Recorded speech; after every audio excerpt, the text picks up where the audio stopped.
બનાસકાંઠાની ધરા પર આજે પ્રાકૃતિક ખેતીનો નવો સૂરજ ઉગ્યો છે। રાજ્યપાલ આચાર્ય દેવવ્રતજીએ દાંતીવાડાના ઉત્તમપુરા ગામમાં પ્રગતિશીલ ખેડૂત ઈશ્વરભાઈ ભુતાડિયાના ખેતરની મુલાકાત લઈને સૌનું ધ્યાન ખેંચ્યું હતું। કોઈ પ્રોટોકોલ કે કોઈ ભપકા વગર રાજ્યપાલે ખેતરના શેડે ખાટલા પર બેસીને દેશી અંદાજમાં ખેડૂતો સાથે સીધો સંવાદ સાધ્યો હતો।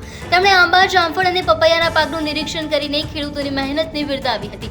સંવાદ દરમિયાન રાજ્યપાલે સ્પષ્ટ શબ્દોમાં કહ્યું છે કે આપણે અને આપણી આવનારી પેઢીને સ્વસ્થ રાખવી હશે તો રાસાયણિક ખેતીનું ઝેર છોડીને પ્રાકૃતિક ખેતી તરફ વળવું જોઈએ। તેમણે જીવામૃત અને બીજામૃત જેવા 5 આયામોનું માર્ગદર્શન આપતા જણાવ્યું છે કે વિકસિત ભારત 2047નું સપનું ત્યારે જ સાકાર થશે જ્યારે ભારતનો ખેડૂત પ્રાકૃતિક પદ્ધતિ અપનાવશે। જે ખેડૂતોએ આ માર્ગ પકડ્યો છે તેમની માટે આજે ફળદ્રુપતાના શિખરે પહોંચીને સોનું બની રહ્યું છે। ખેડૂતોના આંગણે પહોંચીને રાજ્યપાલે આપેલી આ સીધી શિખામણ બનાસકાંઠાના કૃષિ જગતમાં નવી ક્રાંતિ લાવશે તે નક્કી છે।